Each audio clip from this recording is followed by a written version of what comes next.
Assalamualaikum warahmatullahi wabarakatuh.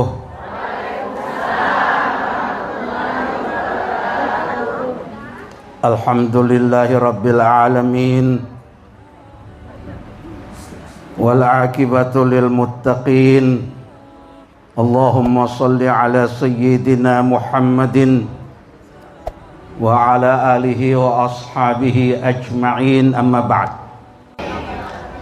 Salah satu tuntunan agama yang penting yang hendaknya kita orang laksanakan sebagai orang Islam adalah selalu berupaya mengubah pola pikir dan perilaku.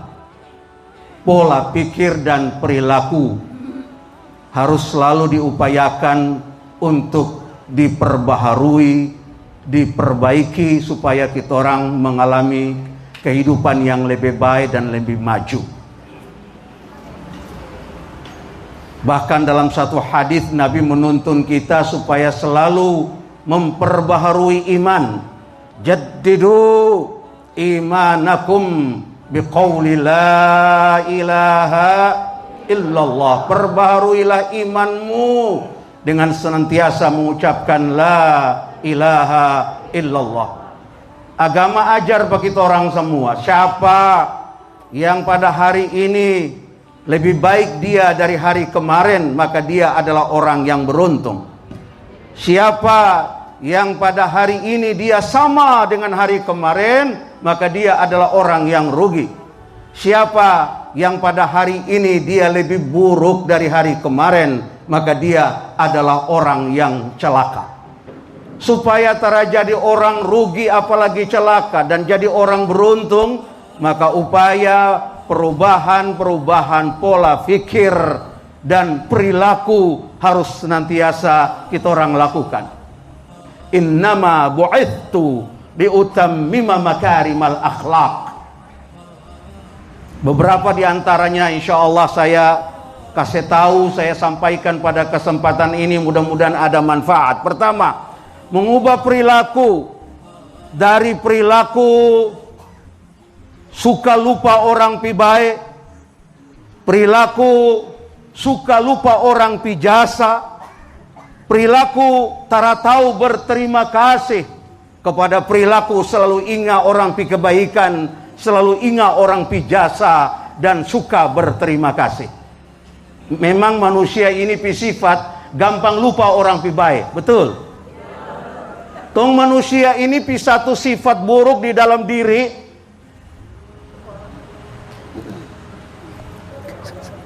gampang lupa orang pi baik.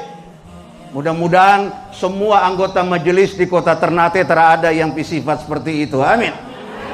Tapi di mana-mana ada anak lupa jasa orang tua. Betul. Laki lupa bini pi pengorbanan. Bini lupa laki pi baik.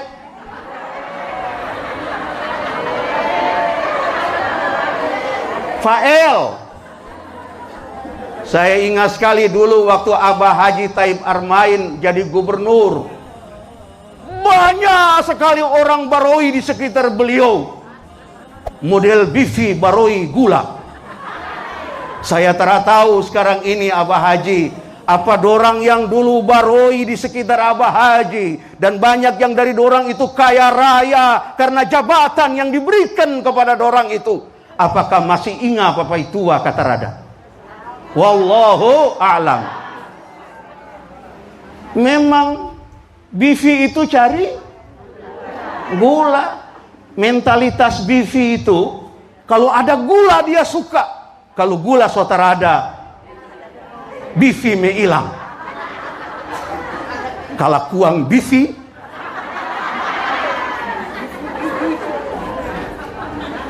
ada saya kita mang satu ajar kalau mau dapat tahu madu asli atau madu palsu, dia bicara 3. Pertama, kalau madu itu tong taruh di leper, taruh ke bawah di mesel, kong bifi tara datang roi, itu madu asli.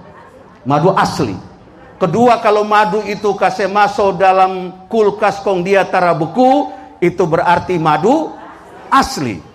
Kalau dia beku palsu, kalau dia tara beku asli. Ketiga, kalau madu itu tong bawa pulang di rumah, kong mai tua di rumah dia marah-marah. Mai tua mangamuk, banting pintu, lempar kolfor, itu berarti madunya asli.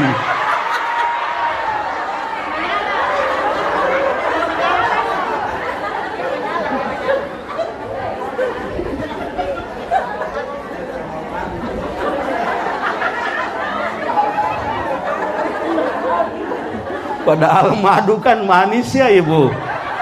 Madu kan obat. Ibu-ibu bilang lebih baik sake daripada.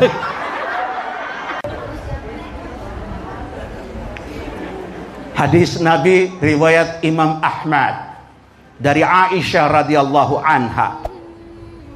Aisyah berkata, "Tara pernah Nabi Muhammad keluar rumah kecuali selalu menyebut dan memuji-muji Khadijah sampai timbul rasa cemburuku.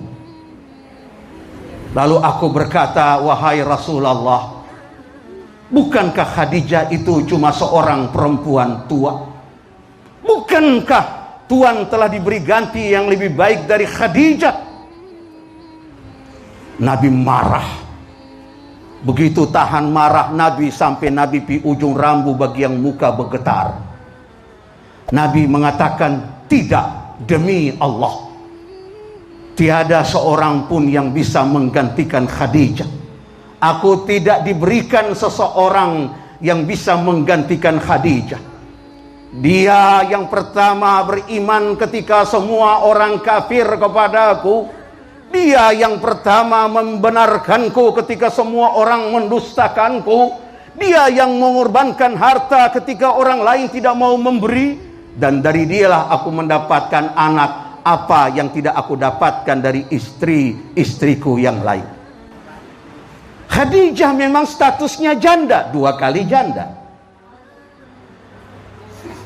Tahu Siti Khadijah laki sebelum Nabi Muhammad. Nabi Muhammad tuh laki yang ketiga. Sebelum Nabi Muhammad beliau sudah menikah 2 kali. Suami-suami sebelum Nabi itu namanya Abu Hala Ibnu Zurarah At-Taimi. Dan yang berikut satu lagi bernama Atik Ibnu Aid Al-Makhzumi. Dari 2 suami sebelumnya, Siti Khadijah punya 3 orang anak. Bersama Rasulullah beliau dianugerahi 6 orang anak. Satu keterangan menyebut 7 orang anak. Khadijah memang janda, tapi bukan sembarang janda. Kalau janda sabarang banyak. Bukan mangga sembarang mangga. Mangga ini banyak getahnya. Bukan janda sabarang janda. Janda ini banyak tingkahnya. Mangga gole jatuh di kali, Ustadz me boleh lagi.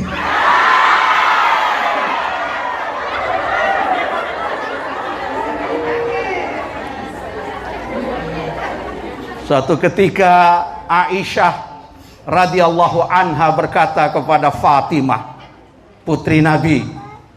Aisyah bilang begini, ibumu dinikahi oleh ayahmu dalam keadaan ibumu seorang janda, sedangkan aku dinikahi oleh ayahmu dalam keadaan diriku seorang gadis. Fatimah rasa terasa pulang mengadu pada abahnya Nabi Muhammad SAW. Nabi Muhammad bilang begini, katakan kepadanya, Aisyah, ibumu dinikahi oleh ayahmu dalam keadaan ibumu seorang janda, tapi ayahmu seorang perjaka. Tapi dia dinikahi oleh ayahmu dalam keadaan dirinya seorang gadis, sedangkan ayahmu seorang budak. Sebenarnya agama itu cara membedakan janda atau gadis, duda atau perjaka. Siapa yang mau janda silahkan. Orang kan selera masing-masing. Ada orang yang dia itu selera janda. Ada orang dia itu selera perjaka. Ada orang seleranya gadis. Beda-beda, jadi terserah selera masing-masing lah. Ya, kau masih gadis atau sudah janda? Baik katakan saja, jangan mah.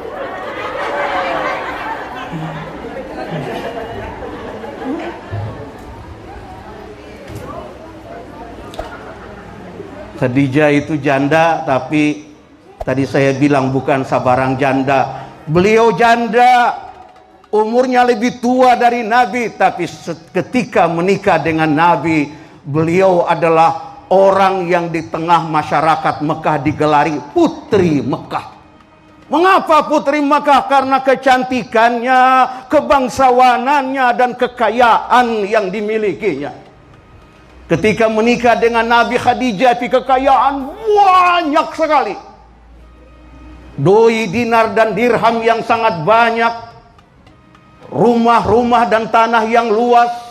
Kawanan, onta, biri-biri dan domba. Pakaian-pakaian mahal dan indah. Emas dan perak banyak sekali yang dimiliki oleh Khadijah binti Khuwailid. Karena itu beliau digelari dengan putri Makkah. Khadijah juga mendapatkan gelar sebagai At-Tahirah, wanita yang suci, wanita terhormat, wanita mulia. Tapi Khadijah tetap menjadi orang yang rendah hati. Ini saja yang dapat saya sampaikan. Mohon maaf. Semoga Allah redha. Wassalamualaikum warahmatullahi wabarakatuh.